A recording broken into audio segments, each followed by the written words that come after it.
the Atacama Desert, Chile, August 5th, 2010. 2,400 feet below ground, dozens of miners toil in the sweltering darkness of the San Jose copper mine. Suddenly, the earth above them shifts and dislodges a boulder the size of a 45-story building.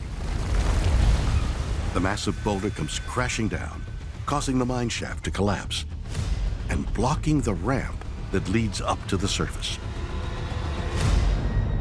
There were 33 men in the mine at the time of the accident. On the surface, they knew that there had been a terrible accident, but it was not clear what that meant for the men down below. The outside world had no idea if they were alive or dead. People were really on edge. They were watching this around the world on television. It's really something that people were following very, very closely. Search and rescue teams quickly began to drill into the rock to try and free the miners, but progress was slow. For days, the world watched in suspense as rescuers desperately continued to drill in search of the miners. There was a lot of concern about their individual health conditions. One of these guys had an ulcer that was really bad. One of them was a diabetic. So there were really desperate efforts on the part of the Chilean authorities to find them. It was nearly impossible to find the men because nobody can see through the earth, and the maps were outdated.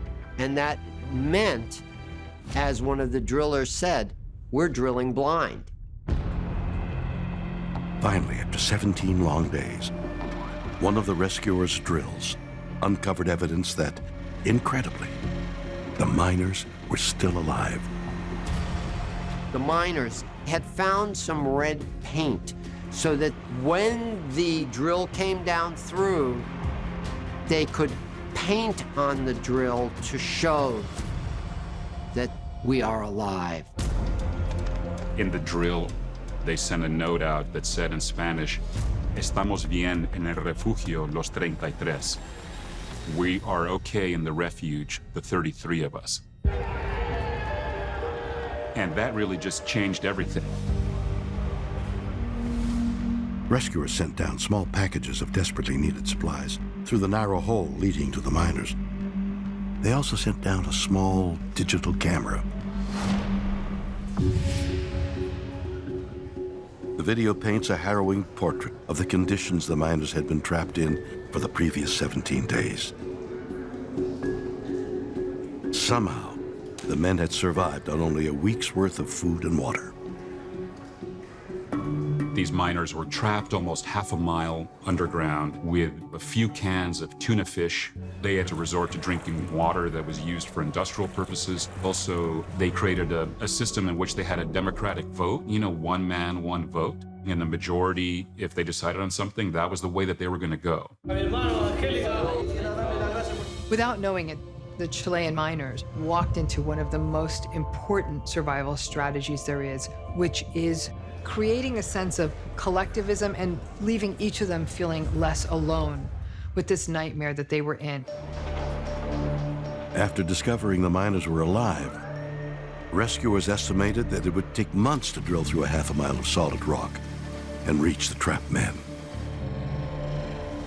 So here you are now, August 20th, August 22nd, and the drill operator said to the team up on top, we will be able to get them out by Christmas.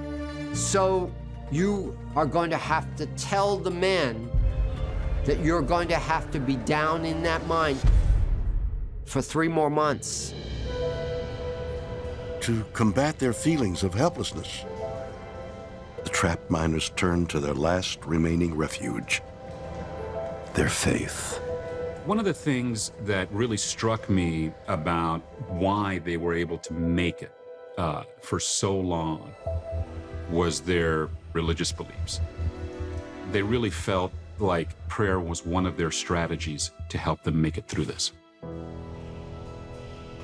Literature documents that faith is a significant factor in survivability. Sometimes it's individual faith. Sometimes it is faith of a community. The hard part is there is no science that we have that absolutely defines it, but faith has real tangible results for many people. For the Chilean miners, many of them were men of faith as part of their day-to-day lives. So praying together, having that collective energy was just enough hope to keep a person going for another day. After 69 days, the rescuers finally created a hole big enough to extract the miners. Then, as the world waited with bated breath, the men were brought up one by one. And astonishingly, all 33 miners made it out alive. But perhaps what's even more incredible is that they were rescued 2 months sooner than everyone expected. And the miners firmly believe that this unexpected turn of events showed that a higher power had intervened on their behalf. The power of prayer played a crucial role in allowing these 33 miners to make it. It's even been said that God was the 34th miner.